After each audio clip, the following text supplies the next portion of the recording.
नमस्कार, हामी देखापट्टि विशेषमा छौँ। देखापट्टि विशेषमा यहाँलाई स्वागत छ। विश्व नै कोरोना महामारीसँग सामना गरिरहेको छ र कोरोनासँगको लडाईँ लडिरहेको छ।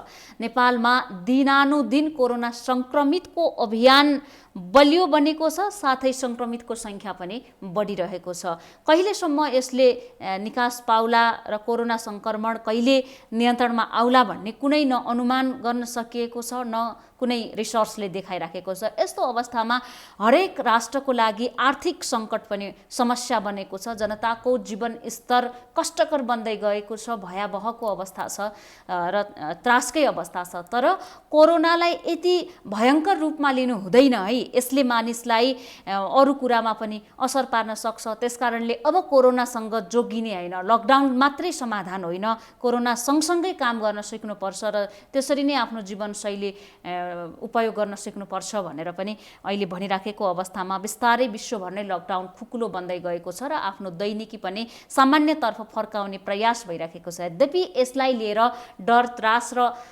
अझै के हुन सक्छ भन्ने विषयमा कसैले केही भन्न सकिराखेको अवस्था छैन।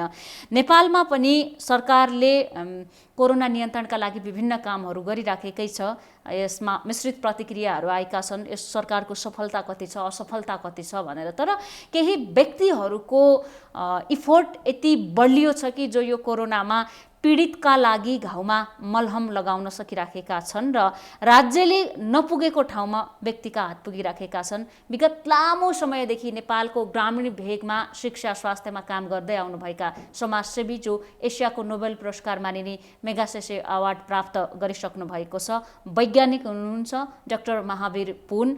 उहाँले 59 जिल्लामा राष्ट्रिय आविष्कार केन्द्रको माध्यमबाट कोरोनाकै सामग्रीहरू 10 प्रकारका सामग्रीहरू वितरण गरिराख्नु भएको छ। विज्ञान र प्रविधिको क्षेत्रमा विकास नभइकन मुलुक अगाडि बढ्न सक्दैन। त्यसकारणले विज्ञान र प्रविधिको क्षेत्रमा राज्यले लगानी लगाउनुपर्छ र यसमा हामीले उल्लेख्य मात्रामा प्रगति गरेर मात्रै नेपाल गरिब राष्ट्रबाट माथि उठ्न सक्छ भन्ने उहाँको अभियानले निरन्तरता पाइरहेको छ। उहाँ आम जनताको बिचमा दिनानुदिन लोकप्रिय बन्दै जानु भएको छ। साधारण जीवनशैलीका महावीर पुनले कोरोनामा के कस्तो सहयोग गरिराख्नु भएको छ, उहाँको राष्ट्रिय आविष्कार केन्द्रलाई कसरी सहयोग जुटिराखेको छ भन्ने विषयमा आज हामी कुराकानी गर्नेछौँ।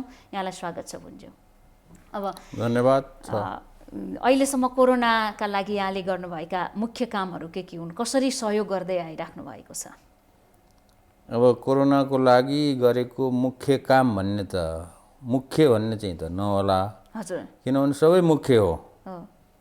सबै मुख्य के हो भने खास गरी यो स्वास्थ्य कर्मीहरू जो चाहिँ अग्रपङ्क्तिमा लडेर काम गरिरहेको छन्, उनीहरू सबभन्दा रिस्कमा छन्।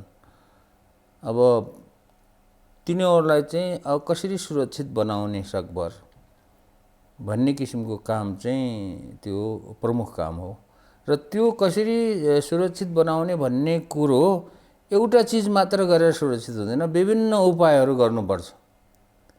त्यो विभिन्न उपायहरू गर्दै गर्दै जाँदाखेरि जस्तो 10 किसिमको उपायहरू गरियो अहिले र अरू 3 किसिमको नयाँ उपायहरू पनि अब आउँदैछन्।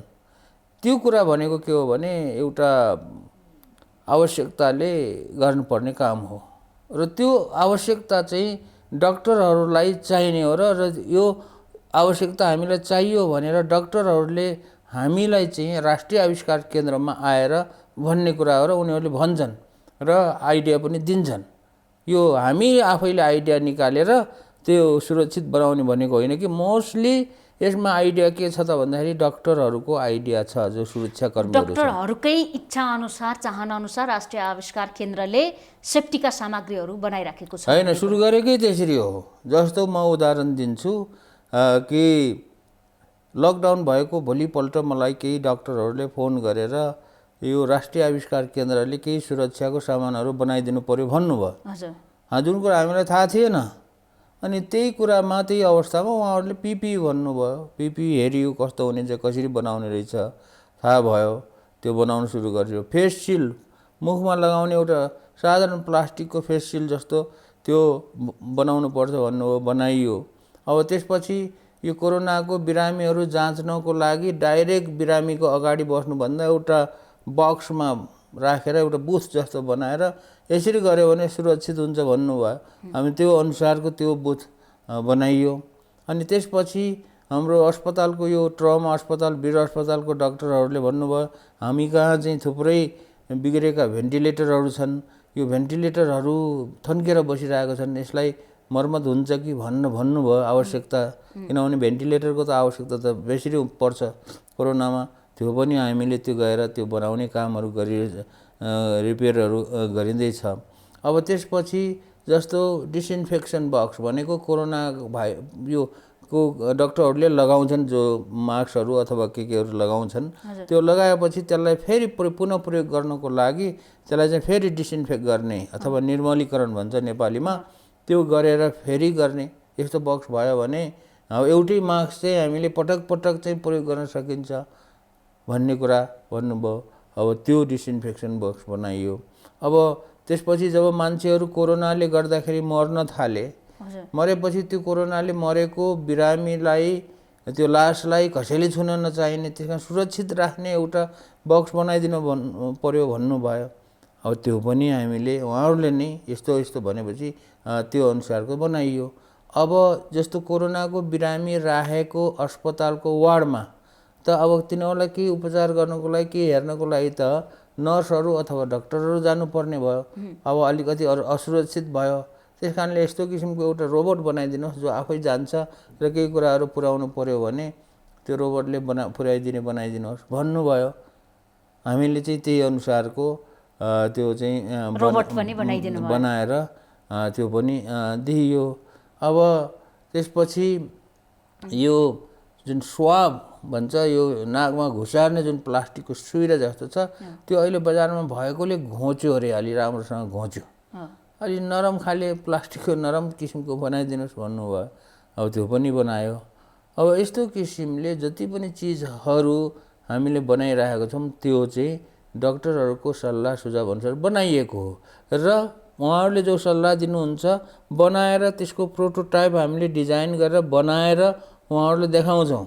अनि उहाँहरूले देखेर हेरेर अनि त्यसमा केही सुधारहरू गर्नुपर्ने छ भने फेरि सुझाव दिनुहुन्छ र फेरि बनाएर अनि बल्ल उहाँहरूको चित्त बुझ्यो भने सामग्रीहरू मेडिकल्ली पनि प्रुफ गरिएका छन् भन्ने कुरा हो। डाक्टरहरूले प्रुफ गरेको, अब कुनै प्रयोगशालामा गएर प्रुफ गरेको त होइन, तर डाक्टरहरूले नै अब यसरी बनाउने भनेर गरिएको।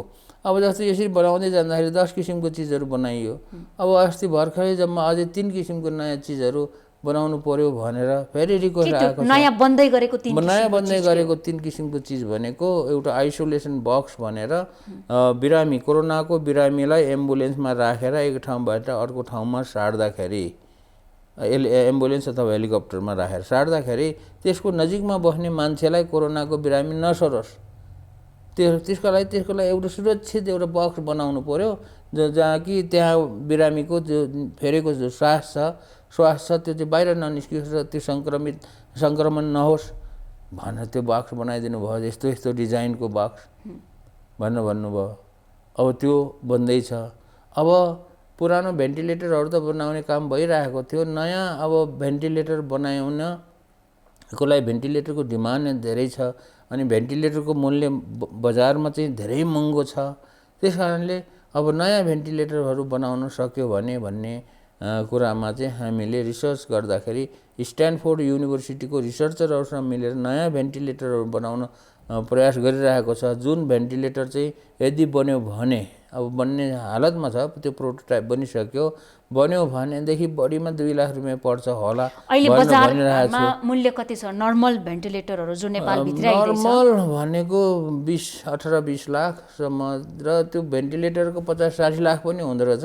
तर अहिलेको स्थितिमा यो प्रयोग गर्ने भेन्टिलेटरहरू चाहिँ 15-20 लाख रुपियाँको रहेछ। त्यही क्वालिटीको भेन्टिलेटर राष्ट्रिय आविष्कार केन्द्रले 2 लाखमा बनाउँदैछ भन्ने कुरा हो। क्वालिटी भने त्यो स्ट्यान्डर्ड जो छ त्यो स्ट्यान्डर्ड त्यति हुँदैन, त्योभन्दा अलिक तलको स्ट्यान्डर्ड हुन्छ। तर भेन्टिलेटरले गर्ने जो नर्मल फङ्सनहरू छ, जुन कामहरू छ त्यो उस्तै किसिमले गर्छ भन्ने आधारमा हामीले चाहिँ स्ट्यानफोर्ड युनिभर्सिटीको रिसर्चरहरूसँग त्यहाँको प्रोफेसरहरूसँग मिलेर अनि त्यसको विकास गरेर प्रोटोटाइप बनाएर टेस्ट पनि गरिसकेका छौँ।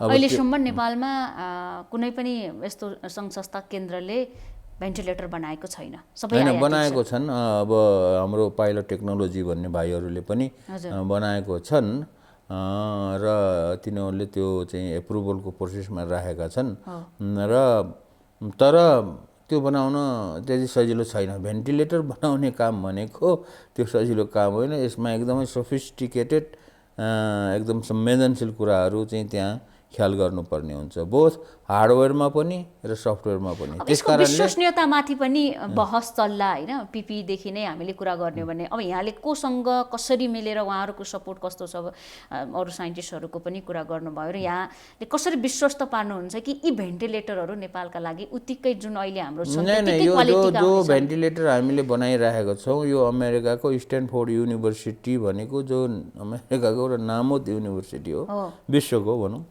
आफू उनीहरूले पनि त्यहाँको चाहिँ एप्रुभल लिने प्रोसेसमा छन्, अथवा त्यहाँको जो रिक्वायरमेन्ट छ यो नेपालमा भएको भए त जस्तो बनाएर चलाइदिए हुन्छ भन्नुहुन्थ्यो। अब उनीहरूले त्यो भेन्टिलेटर अमेरिका पनि त चलाउन खोजिरहेको छ। अमेरिकामा त त्यहाँ त एप्रुभल नलिकन एकदमै त्यहाँको चाहिँ गभर्मेन्टले एजेन्सीले चाहिँ एप्रुभ नगरिकन त चलाउन पाउँदैन। त्यस कारणले उनीहरूले त्यो क्वालिटी रिक्वायरमेन्टलाई हेरेर बनाइरहेको हुनाले अब हामीले चाहिँ त्यो कुरामा चाहिँ त्यति चाहिँ चिन्ता लिनु पर्दैन भन्ने कुरो चाहिँ हामीले भनिरहेको र त्यो परीक्षण हुँदैछ। अब त्यो भयो। अब अर्को चाहिँ हामीले बनाइरहेको कुरा चाहिँ के छ त भन्दाखेरि एउटा नयाँ किसिमको मास्क जसमा चाहिँ ब्याट्रीबाट अपरेट हुन्छ, जस ब्याट्रीको एउटा फ्यान हुन्छ, फ्यानबाट चाहिँ हावा जान्छ, हावा सर्कुलेसन हुन्छ र डक्टरहरू चाहिँ सुरक्षित हुन्छन् भन्ने किसिमको त्यो मास्क पनि बनाउँदैछ। अब त्यो भन्दाखेरि अरू चिज पनि बनाइँदैछ, तर अहिले 3टा चिजमा फोकस पनि फेरि भइरहेको छ। यस किसिमले यो आवश्यकता भन्ने कुरा जब यो लम्बिँदै जान्छ, यो कोरोनाको समस्या जो लम्बिँदै जान्छ, लम्बिँदै गएपछि नयाँ नयाँ किसिमको आवश्यकताहरू आउला के होला, अनि त्यसमा चाहिँ फेरि डक्टरहरूले चाहिँ त्यस फेरि भन्लान् अनि भनेर हामीले चाहिँ यसरी काम गर्ने हो। यो चाहिँ अहिले कोरोनाको काममा, र यो कोरोनाको काम भनेको जो छ विशुद्ध यो सामाजिक काम हो, समाज सेवाको लागि। यसमा अलिअलि इनोभेसन हुन्छ, अलिअलि यो आविष्कारै त हुँदैन, केही पनि नयाँ चिजको आविष्कार त हुँदैन, तर अलिअलि चाहिँ नयाँ कुराहरूको चाहिँ सिक्छन् त्यो बनाउने भाइ बहिनीहरूले। तर जो कतिजनाको टिमसँग काम गरिराख्नु भएको छ? टिम त अब यस्तो छ 30-32 जना त टिम त हामी जहिले पनि त्यहाँ स्ट्यान्ड भनौँ न 24 घन्टा त्यहाँ लाएर काम गरिरहेको छ र बेला बेलामा अरू पनि आइरहन्छन्। र त्यो महिना भनेको त कोरोनाको लकडाउन सुरु भएको कति 5 महिना पुगेर 6 महिनामा लागिसक्यो। अब त्यति महिनादेखि चाहिँ त्यहीँ बसेर काम गर्ने, घर नगएर कीर्तिपुरमा रहेको। घर जाने त कुरै छैन, घर कसरी जाने, किनभने लकडाउनमा हिँडडुल गर्नको लागि अब समस्या हुन्छ।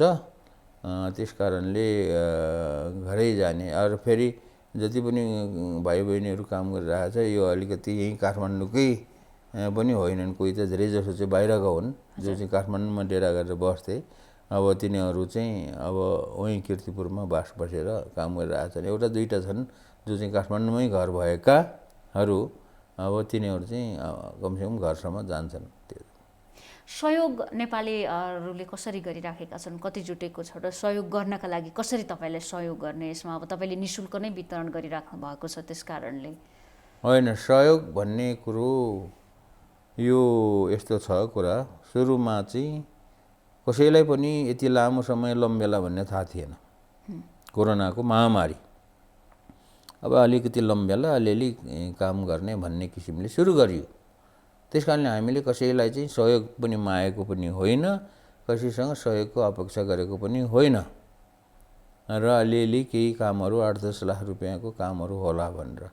तर अब जब लम्बिँदै गयो, जसको डिमान्डहरू चाहिँ पुरा भयो, अहिले काठमाडौँमा मात्र होइन कि अब विभिन्न जिल्लाहरूबाट पनि हामीलाई यस्तो चिज चाहियो उस्तो चिज चाहियो भनेर अब के अरे अस्पतालहरूले, कोरोना सेन्टरहरूले, स्वास्थ्य चौकीहरूले माग गरिरहेको छन्। अहिले 59वटा जिल्लामा चाहिँ अब उनीहरूले माग गरेअनुसार हामीले र दिन सके अनुसारको केही चिजहरू त्यो वितरणहरू गरियो।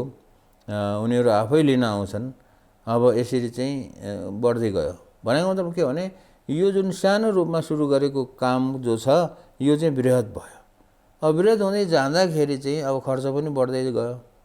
तर खर्चको लागि चाहिँ हामीले अहिलेसम्म चिन्ता गर्नु परेको छैन, किनभने सहयोगहरू जनताले एकदम स्वइच्छाले आफ्नो यो भनौँ न यो दान गर्ने जो एउटा इच्छा छ र कसैलाई नभनिकन हामीले भनेको छैन कसैलाई पनि पैसा दान गर्नुहोस् भनेर त्यो फन्ड रेजिङ गर्ने, पैसा चन्दा सङ्कलन गर्ने भन्ने अहिलेसम्म माग्नु भएको छैन, मागेको पनि छैन।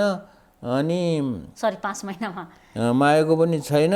अनि जनताले चाहिँ हामीलाई चाहिँ स्वइच्छाले, त्यो पनि के भने यो सबैलाई यस्तो किसिमको महामारीमा, यस्तो किसिमको सङ्कटमा, यो सङ्कटकालीन अवस्थामा अब के अरे सहयोग गर्ने भावना त जागिहाल्छ र नेपालीहरूले गर्छन् पनि। जस्तो कि भूकम्पको अवस्थामा कति सहयोग गरे मान्छेहरूले, हैन। अब कुनै यस्तो बाढी पहिरो आयो भने सहयोग गर्छन् र यो भूकम्प भन्दाखेरि पनि र यो चाहिँ के अरे बाढी पहिरो भन्दाखेरि पनि यो त झन् ठुलो महामारी भयो, सङ्कटकालको अवस्था भयो। त्यस कारणले यसमा चाहिँ स्वइच्छाले चाहिँ गरिरहेको छ। यहाँले निरन्तर 5 महिनादेखि एउटै सेन्टरमा बसेर काम गरिराख्नु भएको छ, कहीँ कतै थाक्नु भएको छ कि छैन? तपाईँको त्यो भाव छ नि म यो गर्छु त्यो गर्छु भने थाक्ने भन्ने यस्तो हो कि थकाइ भनेको चाहिँ शारीरिक कुरा हो। त्यो चाहिँ काम गर्यो भने थाकिन्छ, थकाइ लाग्छ। अनि थकाइ लाग्यो भने अब त्यसलाई चाहिँ त्यो मेटाउने कुरा भनेको के हो? निदाउनु पर्यो। कमसेकम दिनमा 4-5 घन्टा 5-6 घन्टा सुत्यो भने चाहिँ त्यो लागेको थकाइ चाहिँ मेटिन्छ, त्यो शारीरिक रूपमा मेटिन्छ।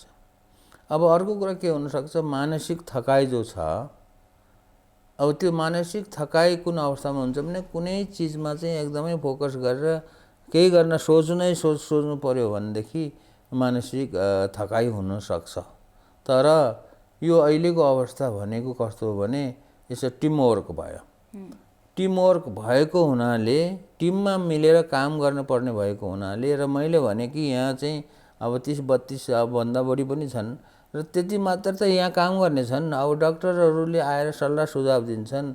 अरू किसिमको देश विदेशमा बसेकाहरूले पनि आएर कुनै न कुनै किसिमको अब सहकार्य गरिरहेको छन्। अब यसरी गर्दाखेरि यो टिमवर्क ठुलो टिमको काम भएको हुनाले यसमा चाहिँ एउटै मान्छेले दिमाग खियाएर त्यो दिमाग मानसिक थकाइ भन्ने चाहिँ हुँदैन, छलफल चाहिँ हुन्छ। त्यस कारणले यो थकाइ भन्ने कुरो कस्तो भने एउटा मानिसको यो मानसिकतामा भर पर्ने कुरा पनि हो। कसैलाई चाहिँ म धेरै इच्छा शक्तिमा भर पर्ने कुरा पनि हो। धेरै थाकेँ, अब यस्तो काम धेरै काम गरेँ भन्ने होला। काम गरेर शारीरिक थकाइ भयो भने सुत्यो भने हराउँछ। मानसिक थकाइ भयो भनेदेखि अरू कोही साथीहरूलाई मानसिक थकाइ पनि सुत्यो भने मानसिक थकाइ पनि हराउँछ क्या। तर मानसिक थकाइ भनेको जुन छ कुनै लोड पर्यो भने थाक्ने कुरा हो।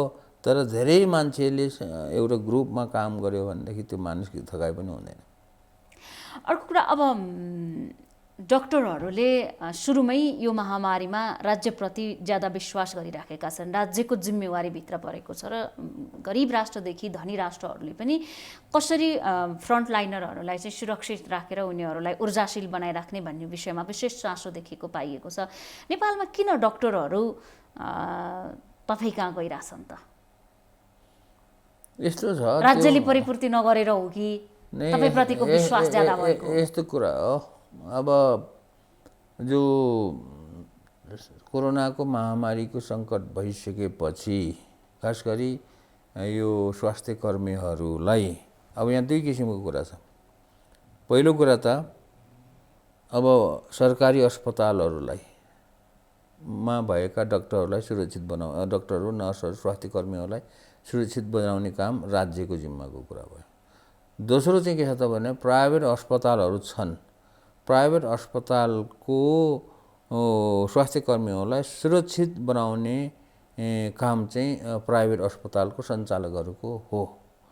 तर यहाँ नेपालमा अहिले भएको कुरा के छ भने कोरोनाको जुन लकडाउन सुरु भयो, अचानक लकडाउन सुरु भएपछि त्यो बिना तयारी चाहिँ सुरु भयो क्या। हुन त अब त्योभन्दा अगाडि नै, यहाँ लकडाउन सुरु हुनुभन्दा अगाडि नै अरू मुलुकहरूमा लकडाउन सुरु भइसकेको थियो र अब अरू मुलुकहरूमा यसरी यो फैलिँदैछ, विश्वभरि एकदमै द्रुत गतिमा फैलिँदैछ। अब यसलाई चाहिँ केही तयारी गर्नु पर्यो भन्ने किसिमले चाहिँ तयारी गरेर चाहिँ लकडाउन भएको भएदेखि सायद सरकारले र प्राइभेट कम्पनीहरूले पनि जसले अस्पतालहरू चलाइरहेछन् उनीहरूले चाहिँ अब उनीहरूलाई सुरक्षित राख्न सक्थे होला। अब यहाँ बिना तयारी लकडाउन भएको हुनाले डाक्टरहरू, स्वास्थ्य कर्मीहरू त आत्तिने भयो नि, सोझै आत्तिने भयो। कुनै लडाइँमा जाँदाखेरि बिना हात हतियार लडाइँमा जानु पर्यो भने अब मरिन्छ भन्ने त सबैलाई डर लाग्छ नि। त्यही हो अहिले पनि, यो बिना हात हतियार भनेको बिना चाहिँ पर्सनल प्रोटेक्टिभ इक्विपमेन्टहरू, साधनहरू चाहिँ गरेर बिरामीको उपचार गर्नु पर्यो भने सबैलाई डर लाग्छ। त्यस कारणले त्यो अचानक रूपमा घोषणा भयो अनि त्यसको लागि कोही पनि तयार थिएन नेपालमा। नेपाली मार्केटमा त्यो प्रोटेक्सन गर्ने, सुरक्षा गर्ने कुनै इक्विपमेन्टहरू पनि थिएनन्। कोही व्यापारीले पनि ल्याएर तयार गरेर राखेको थिएन।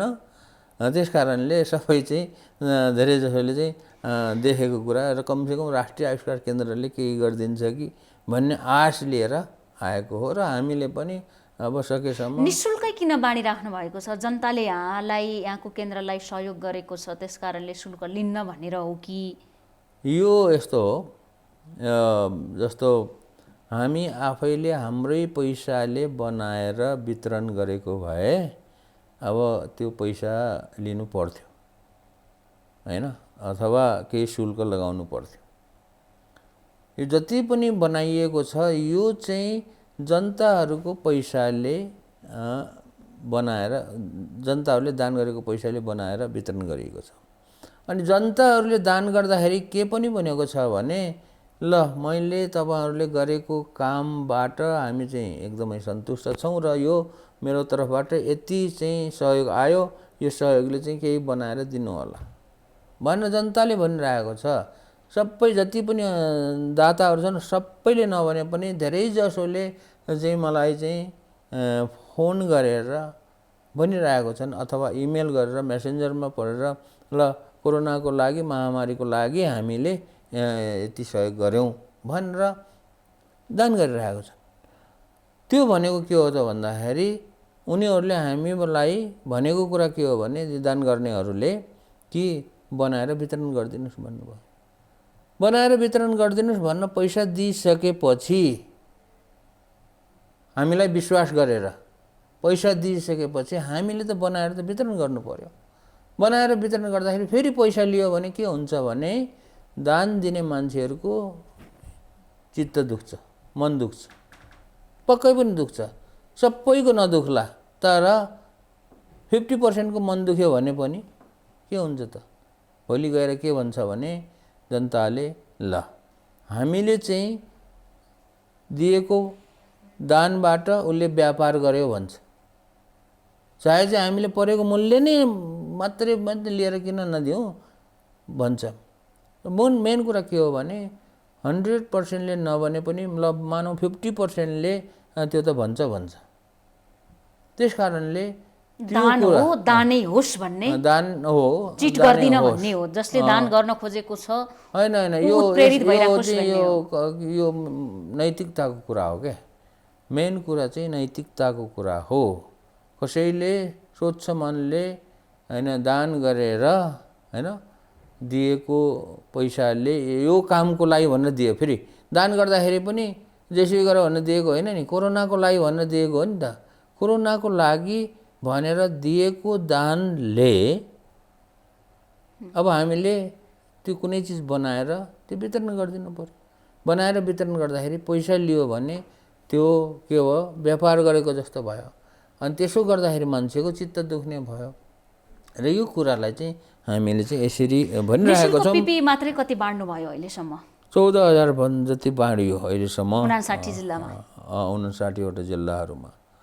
अब सुरुमा मलाई सम्झना छ चीनको वुहानमा जुन कोरोनाको थियो पिपी भनेको के हो भनेर पनि मानिसहरूलाई के अत्तो पत्तो थिएन। यसका बारेमा थुप्रै समाचारहरू बनेका थिए।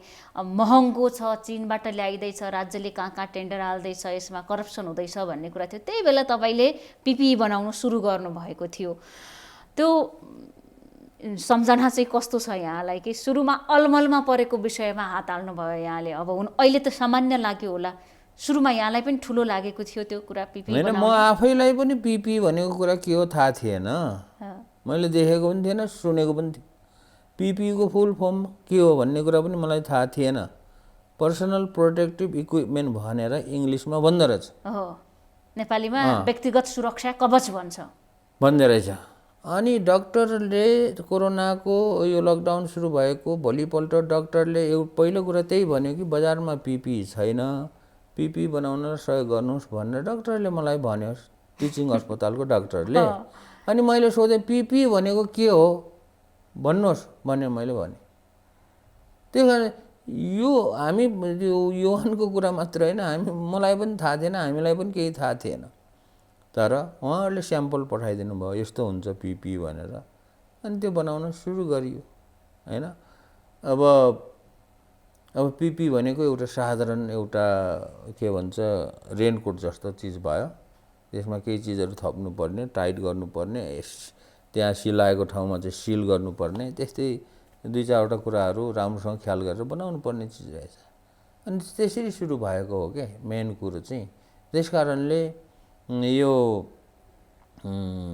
चाहिँ बजारमा चाहिँ पिपिई सुरुमा चाहिँ उपलब्ध नहुने मूल कारण चाहिँ त्यो हो। किनभने यो व्यापारीहरूलाई त्योभन्दा पहिले नै थाहा भएको अब यस्तो किसिमको के अरे अवस्था आउँदैछ भन्ने थाहा भयो, व्यापारीहरूले ल्याउँथ्यो होला, बजारमा एक प्रकारको कब्जा जमाइसकेको हुन्थ्यो पनि होला, तर थाहा भएन महामारी हो। अब योभन्दा अगाडि चाहिँ ठ्याक्कै कोरोना आयो, यसमा डाइभर्ट भइहाल्नु भयो र यसमा अहिले 10वटा सामग्री बनाइराख्नु भएको छ। 3वटा अझै महत्त्वपूर्ण कुरा यहाँले भनिहाल्नुभयो, इभन भेन्टिलेटर सहितको कुरा महत्त्वपूर्ण छ आफैमा। त्योभन्दा अगाडि चाहिँ राष्ट्रिय आविष्कार केन्द्रले के गरिराखेको थियो त? अब यहाँको त्योभन्दा अगाडि त राष्ट्रिय आविष्कार केन्द्रले 32-33 किसिमको कामहरू, विभिन्न प्रोजेक्ट, विभिन्न समूहहरूले विभिन्न कामहरू गरिरहेका थिए। रिसर्च त्यही इनोभेसनहरू गरिरहेको थिए, बनाउने प्रयासहरू गरिरहेको थिए। अब त्यो मध्येमा चाहिँ करिब 6वटा जति कामहरू करिब अन्तिम चरणमा पुग्ला जस्तो भइरहेको थियो र हामीले अब 5-7 महिनाभित्रमा त्यसको चाहिँ एउटा राम्रो प्रडक्ट चाहिँ डेभलप गरेर त्यो चाहिँ निकाल्ने भन्ने कुरा पनि भइरहेको थियो। त्यो 6वटा मध्ये अब त्यो 6वटा मध्येमा चाहिँ एउटा के थियो भने यो बेबी वार्मर भनेर हेल्थ पोस्टहरूमा राख्ने एउटा थियो, बच्चाहरूलाई तातो बनाउने, न्यानो बनाउने। अब दोस्रो चाहिँ के थियो भन्दाखेरि कृषकहरूले तरकारी उत्पादन गरेपछि बजारमा तुरुन्तै गएन भने केही समयसम्म 2-4 हप्तासम्म राख्ने एउटा एक किसिमको सब्जी कोठी भनेर एउटा बक्स बनाएको थियो, त्यो पनि परीक्षण हुँदै थियो। अनि अर्को कुरो चाहिँ यो बाँदरको समस्या थियो र बाँदरलाई भगाउने मसिनहरू त्यही डेभलप गरिरहेको थियो। अब त्यसलाई चाहिँ त्यो पनि परीक्षण भइरह्यो। अब अन्य जिल्लाहरूमा लैजाने भन्ने कुराहरू गएर परीक्षण गर्ने भन्ने कुराहरू भइरहेको थियो। अनि ड्रोनको जो छ मेडिकल ड्रोन भनेर जो हामीले डेभलप गरिरहेको थियो, त्यसको प्रोटोटाइप परीक्षण भइसकेको थियो। प्रोटोटाइप परीक्षण भएर बनिसकेपछि अब त्यसलाई फाइनल प्रोडक्ट डेभलप गरेर यो सुदूरपश्चिमको अलि दुर्गम जिल्लाहरूतिर, दार्चुलातिर अथवा हुम्लातिर परीक्षण गर्ने भन्ने कुरा त्यो पनि के अरे त्यसमा पनि काम भइरहेको थियो। अब अर्को कुरो चाहिँ यो कृषकहरूको लागि खास गरी यो कुखुराको र माछाहरूको दाना बनाउनलाई एक किसिमको रिसर्च गरेर त्यो रिसर्च पनि अब झन्डै सफल भइसकेको थियो र अब त्यसलाई चाहिँ अब के अरे कृषकहरूलाई चाहिँ तालिम दिएर अनि त्यसको चाहिँ सिकाउने भन्ने कुराहरू त्यो भइसकेको थियो।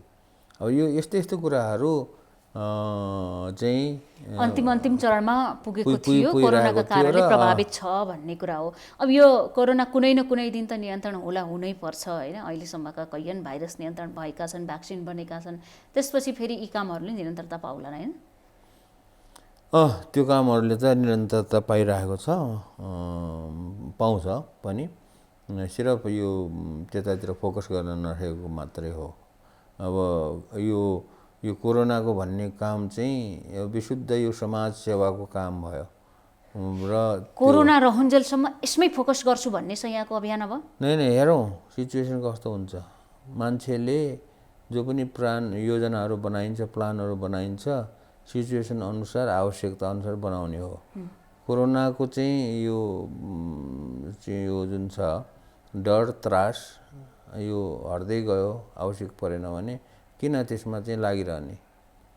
अब कोरोना चाहिँ फेरि झन् अहिलेको भन्दा अझै बढ्दै गयो भने र मान्छेहरूलाई चाहिँ भकाभक चाहिँ सङ्क्रमित हुने गयो भने र बढी अरू चिजहरू उपायहरू निकाल्नु पर्यो भने त्यो चाहिँ निकाल्ने हो। अझै बढी सक्रिय पनि हुन सकिन्छ नर्मल भयो भने आफ्नो। त्यो त आवश्यकता अनुसार गर्ने कुरा हो।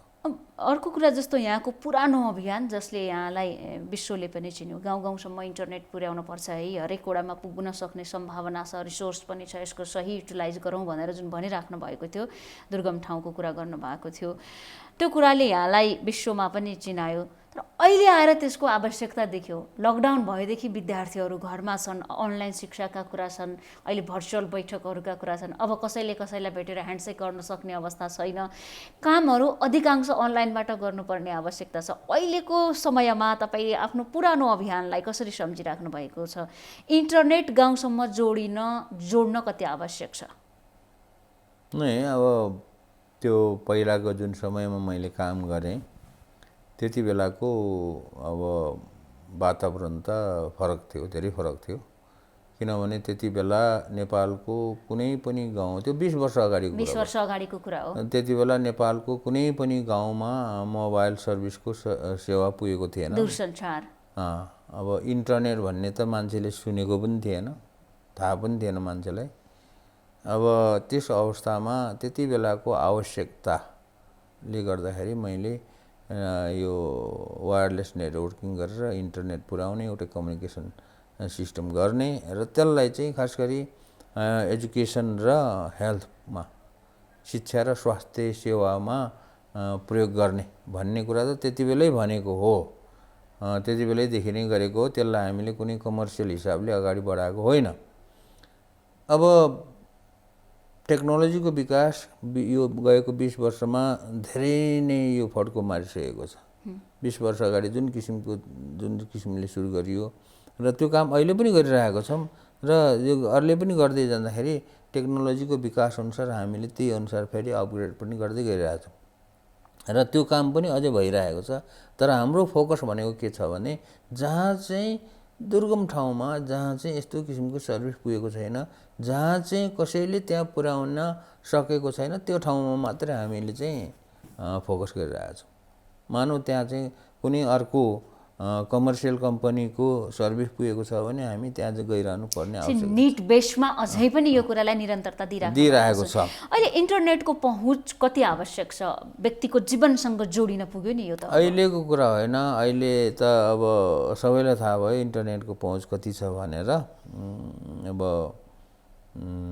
गाउँमा चाहिँ अब त्यो पहुँच पुगेको छैन, तर गाउँलेले अब त थाहा पाइसक्यो क्या, सबैले थाहा पायो। मैले भने नि 20 वर्ष अगाडि कसैलाई थाहा थिएन इन्टरनेट भनेको के हो र यसको आवश्यक छ भन्ने कुरा कसैलाई पनि थाहा थिएन। तपाईँले बुझाउन जाँदा पनि के हो इन्टरनेट भन्थे होला, भन्थे, तर देखेपछि उनीहरूको चित्त बुझ्थ्यो।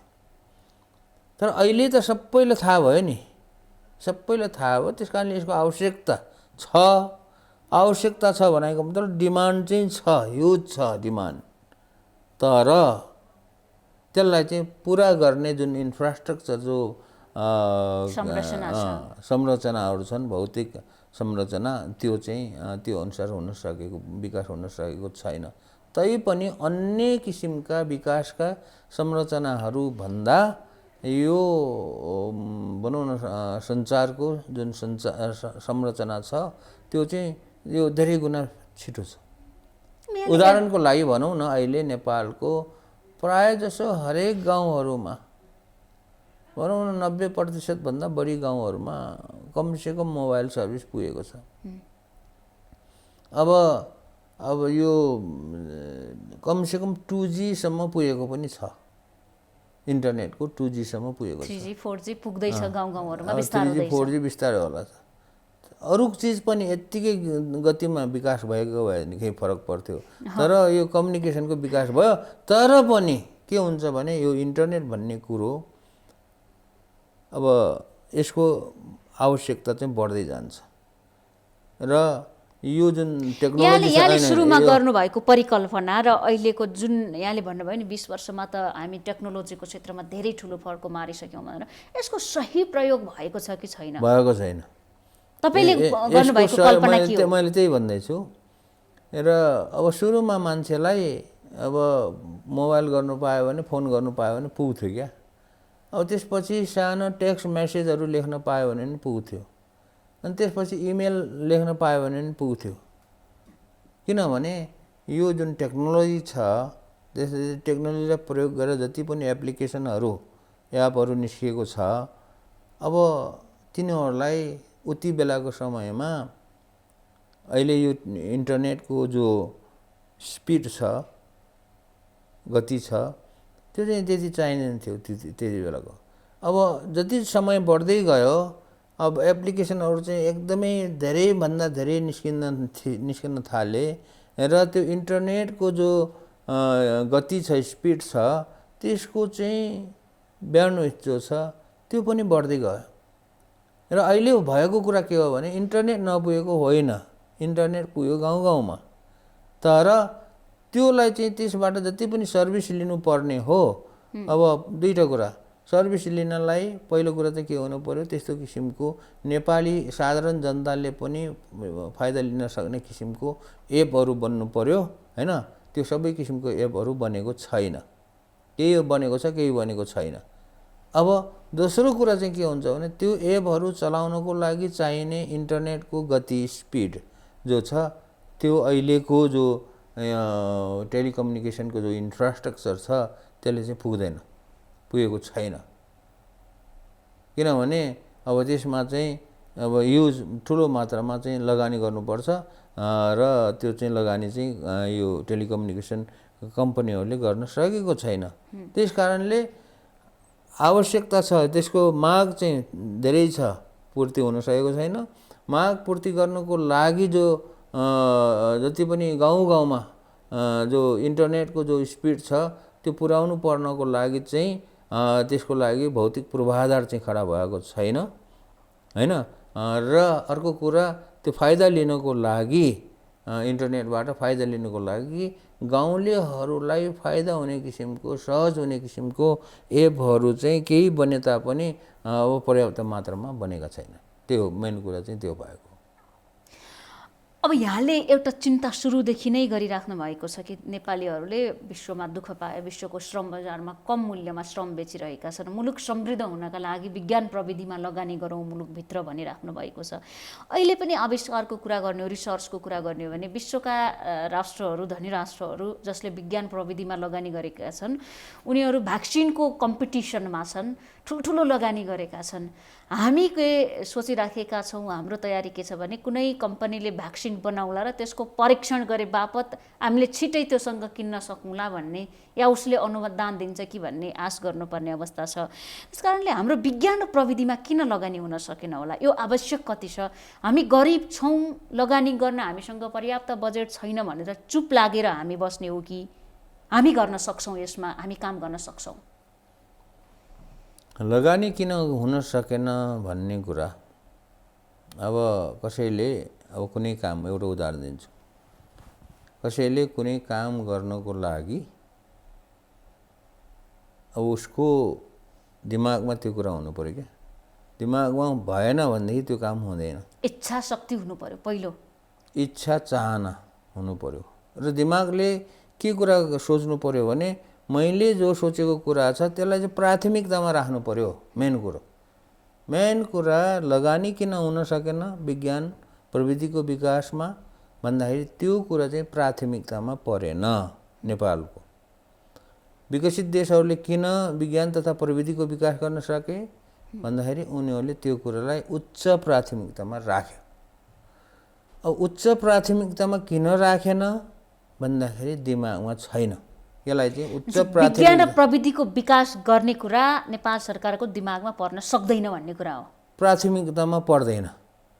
किन परेन? मन्त्रालय नै छ नि शिक्षा मन्त्रालयसँग जोडिएको विज्ञान प्रविधि। यसो गरौँ, म यसलाई चाहिँ म प्रष्टसँग भन्न चाहन्छु र त्यो दिमागमा किन आएन भन्ने कुरा है, दिमागमा किन आएन भन्ने कुरा मुख्य त्यसको उत्तर के हो भने यो संस्कार भएन।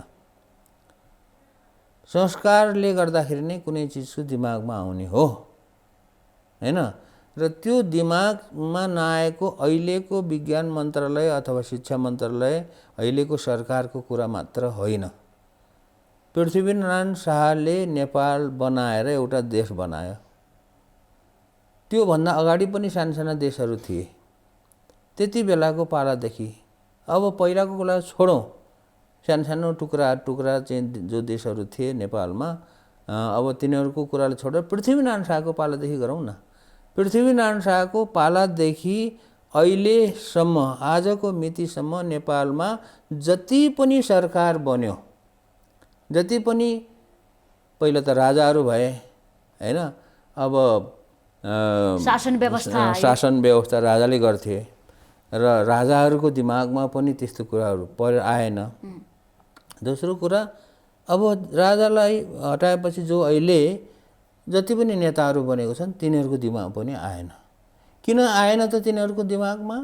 किनभने विज्ञान प्रविधिको विकास गर्नुपर्छ भन्ने संस्कार भएन, कल्चर भएन।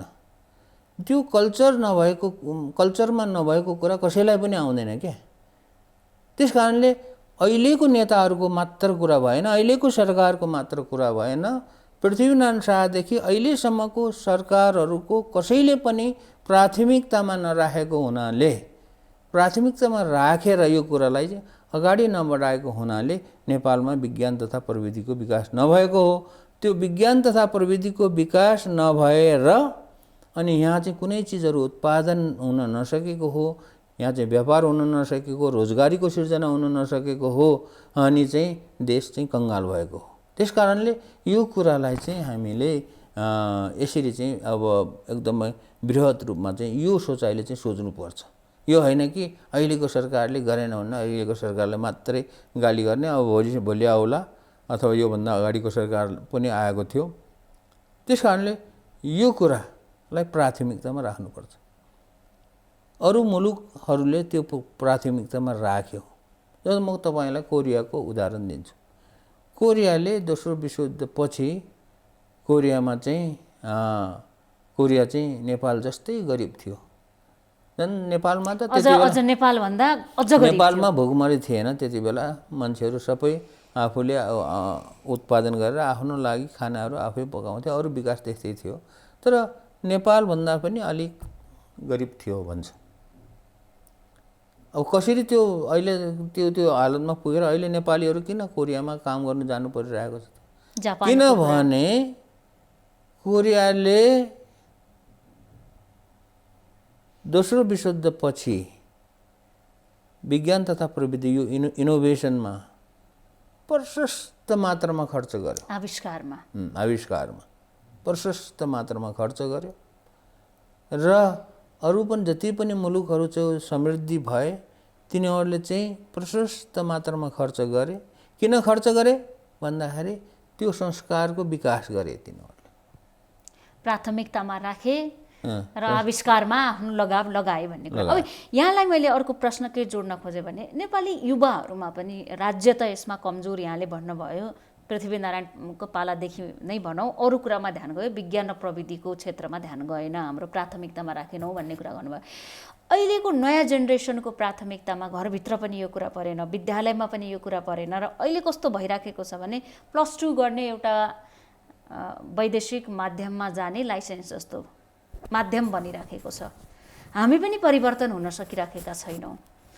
हामी व्यक्तिको इफोर्ट हुन सक्छ कि सक्दैन, समाजको? होइन, गर्ने त समाजले नै हो, किनभने सरकार बन्ने पनि समाजबाट नै हो नि। समाजमा त्यो किसिमको संस्कार बसालियो भने अनि सरकार पनि त्यस्तै संस्कारबाट हुर्केर आएको मान्छेहरूबाट त्यो सरकार बन्ने हो क्या। अहिलेको सरकारले किन गरेन अथवा पहिलाको सरकारले किन गरेन भन्दाखेरि त्यो जुन सरकार छानियो, हामीले सरकारमा गएर काम गर्ने नेताहरू पनि त्यही संस्कारबाट हुर्केर गयो। त्यो नेताहरू चाहिँ अर्को मुलुकबाट विज्ञान तथा प्रविधिको विकास गर्नुपर्छ भन्ने संस्कारबाट हुर्केर आएको भए बेग्लै कुरा हुन्थ्यो। तर त्यही संस्कारबाट हुर्केर गएका हुन् नि। नेताहरूको आविष्कार गरौँ पनि लाग्छ कहिलेकाहीँ। होइन, यहाँको आविष्कार केन्द्रबाट होइन, यो त्यो भनेको चाहिँ के हो भने राजनैतिक कुरा हो। त्यो चाहिँ नेताहरू बनाउने भन्ने कुराहरू होइन। तर त्यो राजनीति के अरे नेताहरू बनाउने कुराहरू चाहिँ जुन छ नि, त्यो कुरामा पनि अनुसन्धान हुनैपर्छ। नेता बनाउनुको लागि, शासन चलाउनुको लागि, राजनीति गर्नको लागि होइन, अरू कुरा त छोड्दै हुन, अरू विकासको कुराहरूलाई राजनीति गर्नलाई पनि अनुसन्धान हुनुपर्छ। अहिले नेपालमा जतिले पनि राजनीति गरिरहेको छन् त्यो हावामा राजनीति गरिरहेको छन्। त्यस कारणले नेपालको राजनीति बिग्रने कारण र राजनीति बिग्रेपछि सबै चिज बिग्रिने कारण चाहिँ त्यो हो। त्यस कारणले कसले गरेको छ नेपालमा राजनीतिमा चाहिँ अनुसन्धान गरेर देशलाई राम्रो बनाऊ भन्ने कुरामा त्यो त गर्नु पर्यो। अमेरिका बसेर फर्किनु भयो होइन, यहाँ त फर्क्यो। वैज्ञानिक पनि हुनुहुन्छ, अहिले पनि विश्वकै टप युनिभर्सिटीको रिसर्चरहरूसँग मिलेर भेन्टिलेटर बनाउने अन्तिम चरणमा पुगिसक्नु भएको छ। कहिलेकाहीँ सुटेड बुटेड भएर हिँडौँ त्यस्तो म डिजर्भ गर्छु भन्ने लाग्दैन? होइन, त्यस्तो अब यहाँ धेरैले छक्कै पर्ने कारण के हो नि, किन सुटेड बुटेड लाएर हिँड्दैन भन्ने कुरा हो। त्यो मेरो दर्शकको प्रश्न हो है। त्यो कुरा किन हो भन्दाखेरि त्यो किन म सुटेड बुटेड भएर लाएर हिँडेन त भन्दाखेरि त जिन्दगीमा अब त्यस्तो किसिमको वातावरणमा हुर्किएन भनौँ। अब म्याग्दीमा बस्दा अथवा कहीँ गर्दाखेरि अब हुने खाने अथवा त्यस्तो किसिमको वातावरणमा हुर्किएर अब सुटेड बुटेड हुने अब हुर्केको भएदेखि सायद होइन्थ्यो होला। नेताहरू पनि त म्याग्दी जस्तै ठाउँबाट आएका छन्, हुम्ला जुम्ला कर्णालीबाट आएर रातारात परिवर्तन भइसक्छन्। नै त्यो त भयो नि, त्यो वातावरणमा हुर्किएन र जिन्दगीमा जस्तो त्यस्तो किसिमको मौका भनौँ न, एउटा राम्रोसँग राम्रो वातावरणमा हुर्किएर त्यो तपाईँले भने जस्तो के अरे नेताहरू सुटेड बुटेड भएर हिँड्छन्, तपाईँ किन हिँड्नुहुन्न भन्ने कुराहरू त्यो त सोचाइमा भर पर्ने कुरा हो क्या। कतिलाई सुटेड बुटेड हुन रहर लाग्ला, त्यो त खाना लाउन एउटा मानिस एउटा प्राणी भएपछि कसैलाई राम्रो खान मन लाग्ला, राम्रो मिठो खान मन लाग्ला, राम्रो लगाउन मन लाग्ला। तपाईको लगाव आफ्नो काममा ज्यादा छ भन्ने कुरा। तर म चाहिँ त्यो कुरालाई कहिले पनि ख्याल राखेन। तपाईलाई हेरेर यो कुरा प्रमाणित किन ख्याल राखेन भन्दाखेरि मेरो जिन्दगीमा त्यसरी सुरुको जिन्दगीहरूमा राम्रो लाउने, राम्रो खाने भन्ने कुराहरूको त्यस्तो चाहिँ व्यवस्था भएन। अनि जे पायो खाइयो, जे पायो लाइयो, हिँडियो, अनि बानी पनि त्यस्तै बस्यो। त्यस कारणले त्यो चाहिँ सुटेड बुटेड नभएको कारण चाहिँ त्यो हो। पानी लिने भए लिनुभएको हुन्छ। म्याग्दीबाट तपाईँ चितवन जान 6 दिन हिँडेर नारायणघाट पुग्नु भएको थियो भन्ने कुरा छ। अहिलेको समाज, पहिलाको समाज, अहिलेका मानिसहरूको व्यवहार शैली, जीवनशैली कति परिवर्तन भएको पाउनुहुन्छ? हामी विकासै नभएको हो कि विकास सही तरिकाले भएन कि हाम्रो जीवनस्तर अझै पनि माथि उठ्न सकेन भनेर हामी ज्यादै चिन्तित छौँ? किन? विकास केलाई भन्ने त्यो कुरा चाहिँ बुझ्नु पर्यो। मेन कुरो चाहिँ विकास बाटो जस्तो मेरो आफ्नै कुरालाई हेर्दाखेरि म चाहिँ जो म्याग्दीमा जन्मिँदाखेरि त्यति बेला अनि चितवनसम्म आउँदाखेरि बाटोघाटोहरू कहीँ पनि थिएन।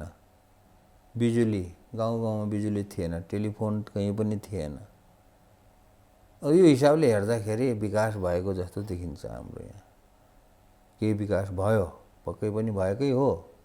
अहिले गाउँ गाउँमा पनि बाटो पुगिरहेको छ र बिजुली पनि पुगिरहेको छ, मोबाइल सर्भिस पुगिरहेको छ।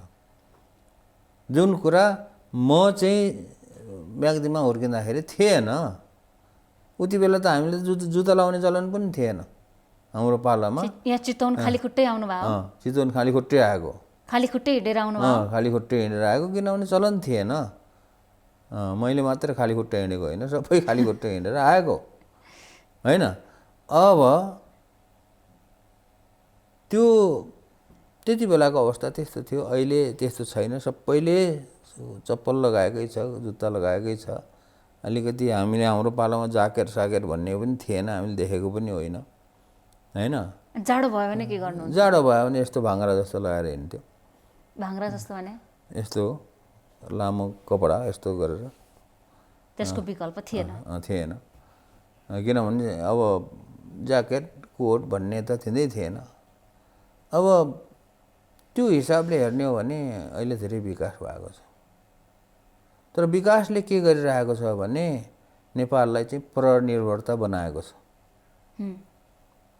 अहिलेको जो विकास भन्छौँ हामीले, जो आइरहेको छ यहाँनिर चाहिँ फेरि यहाँकै विषयसँग जोडिन्छ। हामीले आविष्कारमा हामीले कुनै पनि कुराको खोजी गर्ने, रिसर्च गर्ने, आफ्नै देशमा उत्पादन गर्ने, आफ्नै देशको उत्पादनलाई व्यवसायीमुखी बनाउने गरिराखेका छैनौँ। त्यस कारणले आज नेपाल किनी खाने देश बनेको हो कि भन्ने कुरा पत्याउनुहुन्छ या के मान्नुहुन्छ यहाँले? नै परनिर्भरता, यो जो आधुनिक विकास भइरहेको छ नेपालमा, यसले चाहिँ हामीलाई चाहिँ परनिर्भरतातिर के अरे धकेलिरहेको छ। त्यस कारणले खानेकुरा मात्र होइन कि किन्ने, खानेकुरा मात्र किन्ने होइन कि जेसुकै पनि कुरा चाहिँ किन्ने चाहिँ त्यस्तो किसिमको अब यो परम्परा बसिसक्यो। जस्तो उदाहरणको लागि अहिले हामीले चाहिँ के अरे हाम्रो वरिपरि अथवा हामीले दैनिक जीवनमा प्रयोग गर्ने 95% चिजहरू हामी चाहिँ विदेशीबाट आएको चाहिँ प्रयोग गर्छौँ।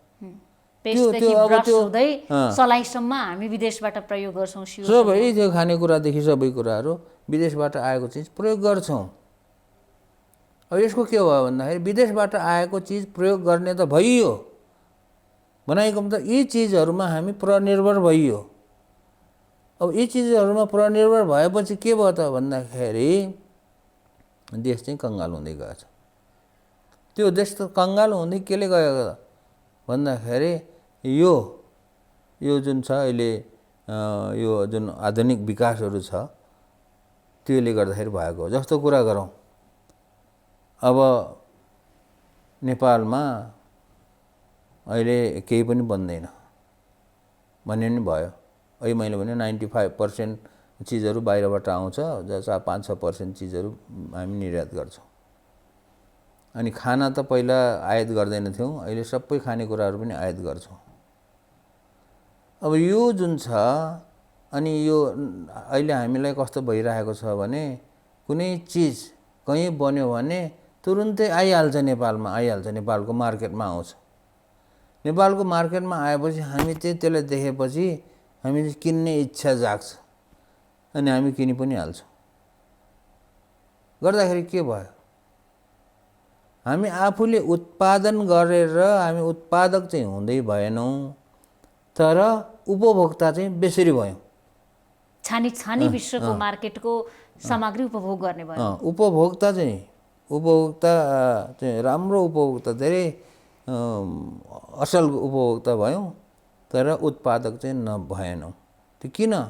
त्यो असल उपभोक्ता कसरी बनायो त भन्दाखेरि यो जो नयाँ किसिमको विकास कुराहरू जस्तो पूर्वाधार, भौतिक पूर्वाधारको, बिजुलीको, रोडको भनौँ न, यातायातको, जो टेलिफोनको, मोबाइलको जो विकासहरू भइरहेको छ, आइरहेको छ, त्यसले गर्दाखेरि अब विकास त भएको त देखियो होइन, तर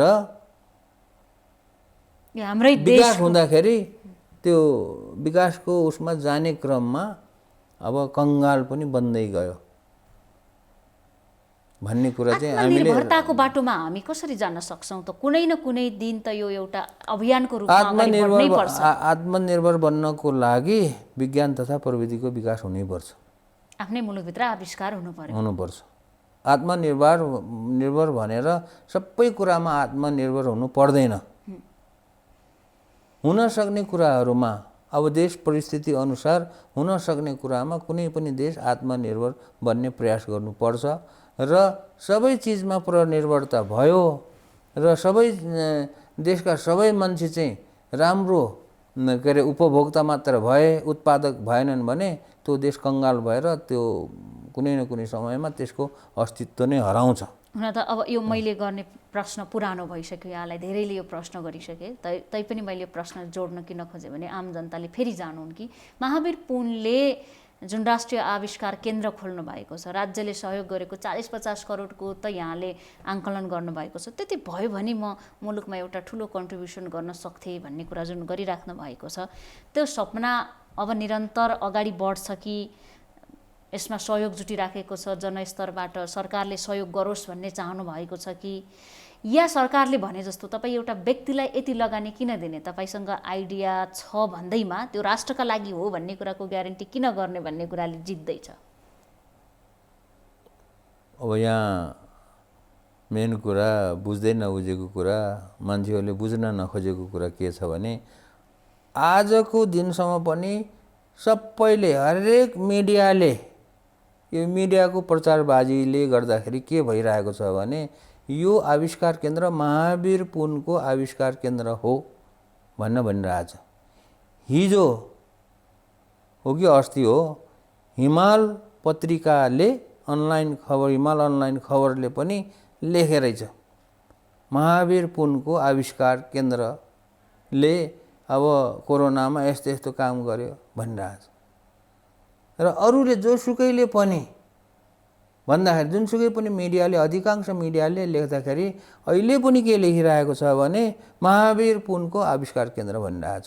जनसाधारणले त भनिरहन्छन्, त्यो बेग्लै कुरा भयो होइन, कसैले व्यक्तिले भनिरहेको छ महावीर पुनको आविष्कार केन्द्र त्यो, तर मिडियाहरूले चाहिँ जो लेख्दाखेरि भन्दाखेरि महावीर पुनको आविष्कार केन्द्र हो भन्ने हिसाबले त्यो कुरा अहिलेको शासकहरूमा पनि त्यो कुरा चाहिँ गाडेको छ।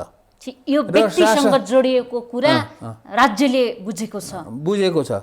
अब राज्यको कसले बुझेको छ भन्दाखेरि हेरौँ, हरेक नेताहरूले पनि यही कुराहरू बुझिरहेको छ। कोही होला अलिअलि बुझ्ने, तर अधिकांश नेताले भन्ने कुरा। अनि नेताको जो कार्यकर्ताहरू हुन्छन् अथवा नेताको जो सल्लाहकारहरू हुन्छन्, सल्लाहकारहरूले पनि त्यही कुरा बुझिरहेको छ।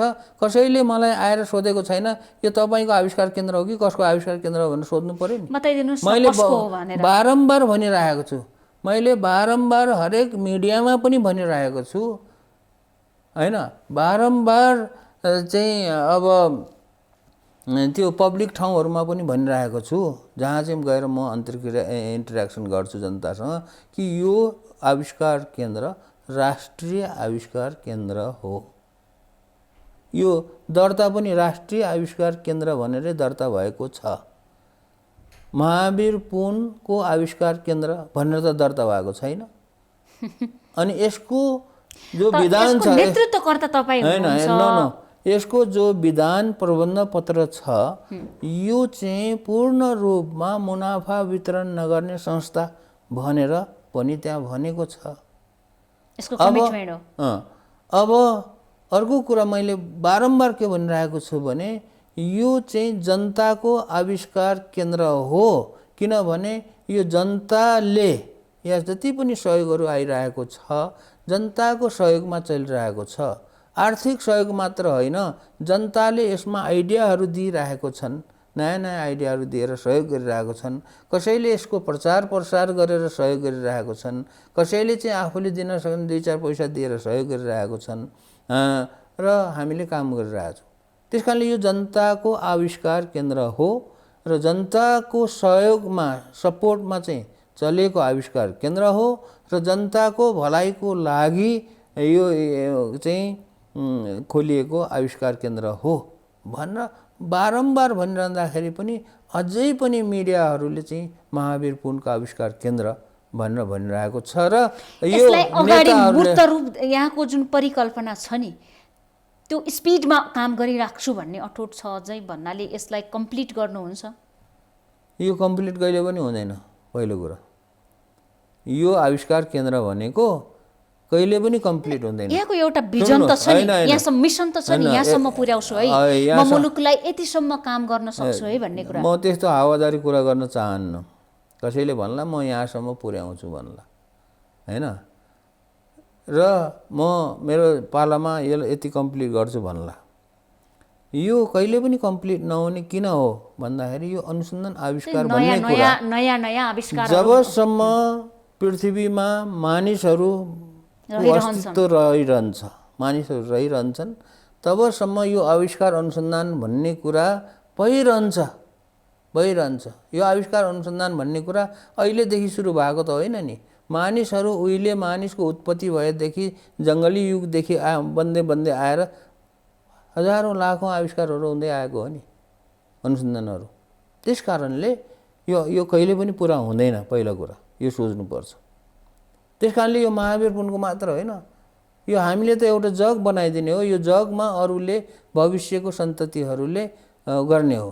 र अब यति काम गर्छु भनेर यतिसम्म म पुर्याउँछु भन्ने जुन कुरा छ त्यो चाहिँ यसमा सम्भव हुँदैन।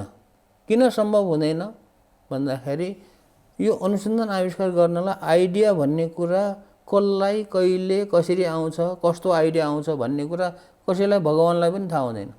यो कुनै अनुमानको कुरा होइन, अनुमानको कुरा होइन। के आउँछ भन्ने कुरा यो यतिसम्म गर्छु भन्ने कुरा त के हुन्छ भने कुनै विकासको काम गर्नेहरूले यतिसम्म गर्छु भन्ने उनीहरूले भन्न मिल्छ र प्रोजेक्ट बेसमा भन्न मिल्छ, तर अनुसन्धान आविष्कारका कुरामा भन्न मिल्दैन भन्ने। प्रोजेक्ट हो भने त्यो भन्न मिल्छ। जस्तो म यति किलोमिटर, ल सरकारले भन्यो यो वर्ष यति किलोमिटर बाटो बनाउने भन्यो, कुनै दात्री संस्था आएर भन्यो यो चाहिँ यतिवटा स्कुल बनाइदिन्छु भन्यो, अथवा यस्तो खानेपानी, त्यो प्रोजेक्टको कुराहरूमा यतिसम्म गर्न सकिन्छ गर्ने भनेर त्यो भन्न सकिन्छ। तर आविष्कार अनुसन्धान भनेको कुरा दिमागमा आएको चिजबाट अगाडि बढाउने हो र त्यो कसलाई कुन समयमा कति कस्तो किसिमको आइडिया आउँछ भन्ने पनि थाहा हुँदैन। त्यस कारणले यतिसम्म गर्छु भन्ने त्यो कुरा यो कुरा गर्छु भन्ने कुरा पनि थाहा हुँदैन र कुनै निर्धारित कुरा छैन भन्ने कुरा हो। गर्न सकिने एउटै कुरा के छ भने मैले भनौँ न मेरो आफ्नो जिन्दगीमा मैले भनेको यसको जग राम्रो बनाऊ, बलियो बनाउँछु, त्यति हो मैले भन्ने कुरा। ताकि त्यो जगमा टेकेर भोलिको सन्ततिहरूले त्यसमा थप्दै जाउन्। मुलुक विकास र प्रविधिको क्षेत्रमा अगाडि बढोस् भन्ने एउटा जग बसाउन खोज्नु भएको छ। जस्तो उदाहरणको लागि म दिन्छु, अमेरिकाको हार्वर्ड युनिभर्सिटीको जग बसेर सुरु भएको 400 वर्ष पुग्न लाग्यो। त्यो बेलायतको अक्सफोर्ड युनिभर्सिटी त्योभन्दा पहिलेकै हो। अमेरिकामा 200 वर्ष 150 वर्ष भएका युनिभर्सिटीहरू छन्। संसारमा पुराना युनिभर्सिटीहरू पनि छन्। तर तिनीहरूको जग त कसैले बसालिदियो नि। तर जग बसालेपछि अहिले चलिरहेको छ। यो नै यहाँको नेपालमा परिकल्पना। अब एउटा अर्को अन्तिमतिर पनि छौँ, प्रश्न के गर्न खोज्नु, नेपालमा 60 वर्षमा त हामी रिटायर्ड भनेर सरकारले नै घोषणा गरेको छ। 60 वर्ष उमेर पुगेका व्यक्तिहरू कामकाजी जीवनबाट रिटायर्ड हुन्छन्। अब तपाईँ 60+ झन्डै 65 को भइसक्नुभयो। मानिसको 50 वर्षपछि स्मरण शक्ति बिस्तारै कमजोर हुन्छ भनेर हामी 50-60 वर्ष पुग्यो कि हाम्रो जीवनशैली कस्तो हुन्छ भने परनिर्भर बन्ने, मलाई बुढौलीले छोयो, म बुढेसकालमा लागेँ, म चाहिँ अब काम गर्न सक्दिनँ, हेर्न सक्दिनँ, सोच्न सक्दिनँ भनेर हामी दुखी भएर बसिराखेका हुन्छौँ। तपाईँ चाहिँ सक्रिय जीवन बिताइराख्नु भएको छ। अब दिनकै नयाँ आविष्कारहरूको लाइनमा आफूलाई निरन्तरता दिइराख्नु भएको छ। मान्छे बुढो कहिले हुन्छ त? त्यो त मानसिक कुरा हो। बुढो भन्ने कुरो मानसिक रूपमा जो चाहिँ कमजोर हुन्छ त्यसलाई 50 वर्ष पनि लाग्दैन। त्यो त 30-40 वर्षमै त्यो पनि बुढो भइहाल्छ। तर जो चाहिँ मानसिक छैन छ धेरै उदाहरणहरू छन् जो चाहिँ 40 वर्ष पनि पुगेको छैन म त अब बुढो भएँ भन्न थन्केर बसिरहेको छ। अब यहाँ अहिले म मात्र होइन म जस्ता अरू धेरै मान्छेहरू छन् जस्तो 80 वर्ष पुगेका 90 वर्ष पुगेकाहरू पनि छन्, सक्रिय पनि छन्। हाम्रो एउटा कविजी हुनुहुन्छ सत्यमोहन जोशी पुगिसक्नु भयो, उहाँ सक्रिय हुनुहुन्छ। यो कुरा सक्रियता भन्ने कुरा शारीरिक रूपमा तन्दुरुस्तीले मात्रै हुँदैन, दिमाग पनि तन्दुरुस्ती हुनुपर्छ। त्यो सोचाइमा भर पर्छ। मैले बारम्बार भन्ने कुराहरू के छ भने वर्षको हिसाबले म जतिसुकै वर्ष पुगौँ तर म त 30 वर्षको हुन्छु भनेको छु, म हो भनेको छु। त्यो किन? त्यो भन्ने मुख्य कारण चाहिँ के हो भने मैले अहिलेसम्म मेरो अधिकांश जिन्दगीमा बुढो मान्छेहरूसँग काम गरेकै छैन। मेरो आफ्नो उमेरको कोही पनि साथी छैन। मेरो साथीहरू भनेको जहिले पनि अधिकांश मेरो लाइफ चाहिँ के कोसँग बित्यो भन्दाखेरि त्यो जवान मान्छेहरूसँग जो चाहिँ 15-16 वर्षदेखि 25-30 वर्षसम्मको आवश्यकता हो कि यहाँको जीवनशैली हो? आवश्यकता होइन, मेरो त्यस्तो किसिमको वातावरण भयो। जस्तो उदाहरणको लागि मैले 13 वर्षसम्म स्कुलमा पढाएँ। 13 वर्षसम्म स्कुलमा पढाउँदाखेरि अब त्यही हाई स्कुलमा कति हुन्छ 14-15 वर्षको 16 वर्षको, अनि हाई स्कुल पढेर विद्यार्थीहरू अब कलेज पढ्न जान्छन्। अनि कलेज पढेपछि उनीहरू पनि साथी भयो। त्यो कलेज पढ्ने विद्यार्थीहरू कति हुन्छ 18-20 वर्षको हुन्छ, तिनै मेरो साथी भयो। अब अमेरिकाबाट फर्केर आएर गाउँमा जति पनि कामहरू गरियो प्रायः जसो यङ मान्छेहरूसँग गरियो, साथी त यङ मान्छेहरू भयो। अनि अहिले आविष्कार केन्द्र खोलेर जति पनि कामहरू भइरहेको छ त्यही 18-20-25 वर्षको सम्मको भाइ बहिनीहरूसँग काम भइरहेको छ। अब जिन्दगीभरि यही तरिकाले चाहिँ अगाडि बढिन्छ। मान्छेहरू 20-25 वर्ष काटिसकेपछि अथवा 30 वर्ष साधारणतया 30 वर्ष काटिसकेपछि उनीहरू चाहिँ आफ्नो व्यवहारिक जिन्दगीमा चाहिँ फस्छन्। अनि मसँग उनीहरू चाहिँ सम्पर्क हुँदैन, कम सम्पर्क हुन्छ।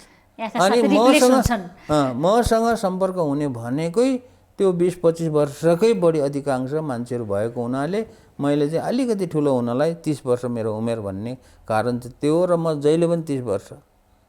एउटा सुखद कुरा पनि यहाँले आज सुनाउनु भयो, भेन्टिलेटर छिटै आउन सक्छ है भन्ने कुरा। मैले अन्तिम प्रश्न फेरि यही गर्न खोजेँ कि कहिलेसम्म यहाँले निर्माण गर्न लाग्नु भएको भेन्टिलेटर, नेपाली भेन्टिलेटर, नेपाली उत्पादन बजारमा आउँछ होला? कोरोनामा सबभन्दा ज्यादा आवश्यक हाम्रो टाइमलाइन अनुसार जो चाहिँ हामीले स्ट्यानफोर्ड युनिभर्सिटीको रिसर्चर्सहरूसँग गरिरहेको छौँ, यसको टाइमलाइन अनुसार यो अक्टोबर महिनाको अन्तिमसम्ममा आउने भनेको हो, अथवा अक्टोबरको सकेसम्म 15सम्ममा भनेको हो भेन्टिलेटर। अब त्यो बनाउनको लागि चाहिने जो केही सामानहरू उनीहरूले पनि पठाइरहेको छ। अब एयरपोर्टमा आएर थन्किएको 10 दिन भइरहेछ हैन। अब त्यो निकाल्नलाई अब त्यो प्रोसेसहरू अब हाम्रो सरकारी जो प्रक्रियाहरू पुर्याउनु छ त्यसले गर्दाखेरि 10 दिन त त्यहाँ लस भयो। त्यसकारणले अब यो जुन छ अक्टोबरको अन्तिमसम्ममा पहिलो भर्सन, अब यो दोस्रो भर्सनको भनौँ, पहिलो भर्सनको त यो प्रोटोटाइप भयो, दोस्रो भर्सनको अक्टोबरको अन्तिमसम्ममा क्लिनिकल टेस्ट गर्ने किसिमको हुन्छ भनेर चाहिँ हामीले भनिरहेका छौँ। तर यो रिसर्चको कुरा हो, रिसर्चको कुरामा हुन्छ भनेर ग्यारेन्टी त दिन सकिँदैन, किनभने गर्दै जाँदाखेरि फेरि कुनै चिजमा चाहिँ प्रब्लम आउन सक्छ। तर प्रयास चाहिँ हामीले अक्टोबरको 15देखि 30सम्ममा चाहिँ बनाएर टेस्ट गर्ने भन्ने कुरो चाहिँ भएको छ। सफल हुनुभयो भने कति डिमान्ड होला त? कति जति बनाउनु पर्ला? थाहा छैन, यो त वर्ल्ड वाइड डिमान्डको कुरा हो। र यो किसिमको यो सहकार्य चाहिँ स्ट्यानफोर्ड युनिभर्सिटी र हामीले मिलेर फेरि इन्डियाको र अर्को अफ्रिकाको देशहरूसँग पनि भइरहेको छ। त्यहाँ यहाँको पनि इन्भल्भमेन्ट छ भन्ने कुरा हो।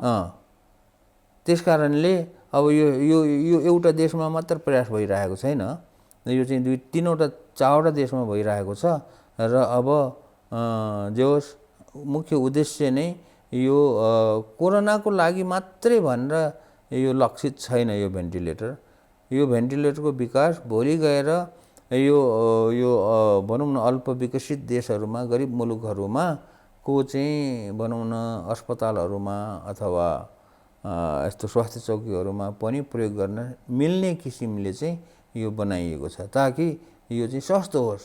किन सस्तो भएन भने त अब यो गरिब के अरे मुलुकहरूले त किन्नु सक्दैन। त्यस कारणले त्यो हिसाबले बनाएको हुनाले अब सकभर यो कोरोनाभित्रै, यो अक्टोबर महिनाभित्रै हेरौँ कति आउँछ, त्यसपछि थाहा हुन्छ। समयका लागि धेरै धेरै धन्यवाद। लो, रमाइलो भयो। त्यसको लागि पनि धन्यवाद छ। श्रोताहरूलाई पनि नमस्कार छ। धन्यवाद यहाँलाई। हामी देखापट्टि विशेषमा थियौँ, कुराकानी गरिरहेका थियौँ राष्ट्रिय आविष्कार केन्द्रका अध्यक्ष तथा समाजसेवी महावीर पुनसँग। उहाँले कोरोनाकै समयमा विभिन्न 59वटा जिल्लामा 10 प्रकारका सामग्री राष्ट्रिय आविष्कार केन्द्रमा निर्माण गरेर निशुल्क रूपमा वितरण गरिसक्नु भएको छ। विश्वभर छरिएर बसेका नेपालीहरूले उहाँको माध्यमबाट आम जनतालाई सहयोग होस् भन्नका लागि जो फ्रन्टलाइनर हुनुहुन्छ, अग्रस्थानमा काम गरिराख्नु भएको छ, उहाँले सुरक्षित रूपमा काम गर्न सक्नुहोला भन्नका लागि करिब 3 करोडको सहयोग पनि जुटेको छ। त्यसकारणले उहाँले विभिन्न सामग्रीहरू बनाएर दिइराख्नु भएको छ र 14,000 त पिपिई मात्रै वितरण गरिसक्नु भएको छ। कोरोना बुथ हुँदै भेन्टिलेटरसम्मको आविष्कार उहाँको राष्ट्रिय आविष्कार केन्द्रमा भइराखेको छ। र अर्को सुखद कुरा के छ भने अहिले नेपालमा 15-20 लाखदेखि 60-65 लाख पर्ने भेन्टिलेटरहरू छन्। 900 को सङ्ख्यामा रहेका भेन्टिलेटरको सङ्ख्या बढाउनु पर्ने भन्ने माग बढिरहेको बेलामा नेपालमा अधिकांश भेन्टिलेटरहरू आयात गर्नुपर्ने अवस्थामा रहेको अवस्थामा राष्ट्रिय आविष्कार केन्द्रले अक्टोबर महिनासम्ममा 2 लाखसम्म पर्ने कस्टको भेन्टिलेटर अमेरिकी वैज्ञानिकहरूसँग, अमेरिकी चर्चित युनिभर्सिटीसँग मिलेर निर्माण गर्दैछ। यो एउटा अर्को खुसीको कुरा पनि हो। हामी देखापट्टि विशेषबाट आज सबै बिदा चाहन्छौँ। भोलि नयाँ पात्रका साथ उपस्थित हुनेछौँ।